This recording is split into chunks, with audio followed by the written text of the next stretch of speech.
James and the Coaches. James was a new engine on the island of Sodor. He had 2 small wheels in front and 6 driving wheels behind.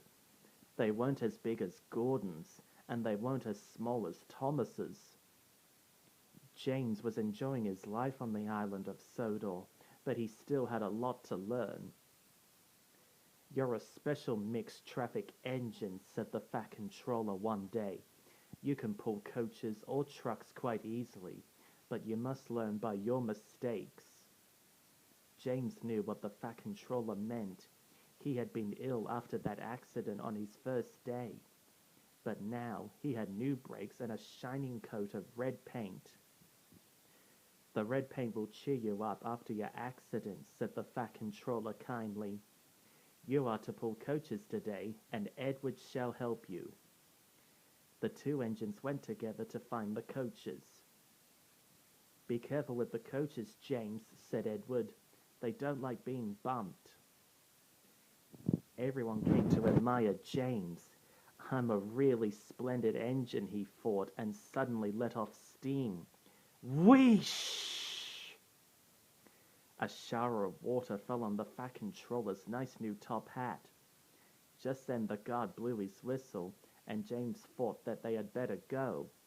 Go on," he puffed to Edward. Don't push," replied Edward. The coaches were grumbling too. Don't go so fast, they said. But James didn't listen.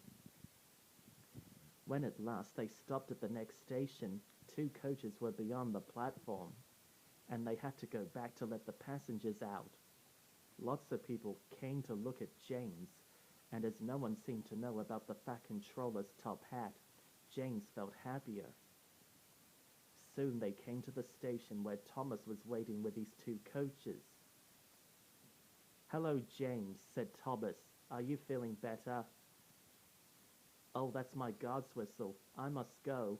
Sorry I can't stop. I don't know what the Fat Controller would do without me to run this branch line." And Thomas puffed off importantly.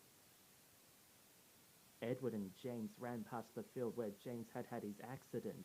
The fence was mended and the cows were back again. James whistled, but they paid no attention. They ended their journey and rested before setting off for home. James was still wondering what the Fat Controller would have to say about his top hat. Next morning, the Fat Controller spoke severely to him. "If you can't behave, I shall take away your red coat and have you painted blue." James didn't like that at all, and he was very rough with the coaches as he brought them to the platform. "Don't talk, come along," he called to them. James was cross that morning. The Fat Controller had spoken to him, the coaches had gone too slow, and worst of all, he had had to fetch his own coaches. "Gordon never does," thought James, "and he is only painted blue. A splendid red engine like me should never have to fetch his own coaches." To make James even more cross, this time no one came to look at him and admire his smart new coat.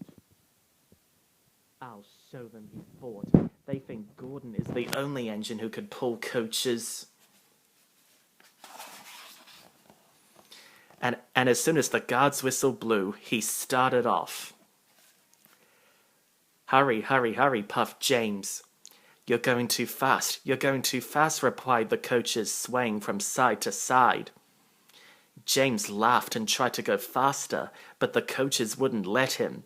We're going to stop, they said, and James found himself going slower and slower. "What's the matter?" James asked his driver. "The brakes are hard on, leak in the pipe most likely," said the driver. "You've banged the coaches enough to make a leak in anything." The guard and the driver climbed down and looked at the brake pipes all along the train. "How shall we mend it?" asked the guard.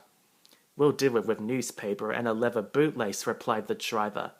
"Well, where is the bootlace going to come from?" asked the guard. "We haven't one." "Ask the passengers," said the driver. So the guard made everyone step down from the train. You have a leather bootlace there, I see, sir, he said to a smartly dressed man. Please give it to me. I won't, said the man. Then, said the guard, I'm afraid the train will just have to stop where it is.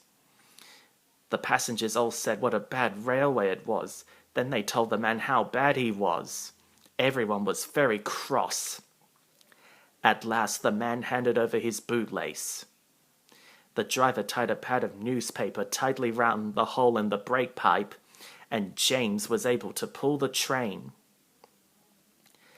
But he was a sadder and wiser James, and took care never to bump coaches again.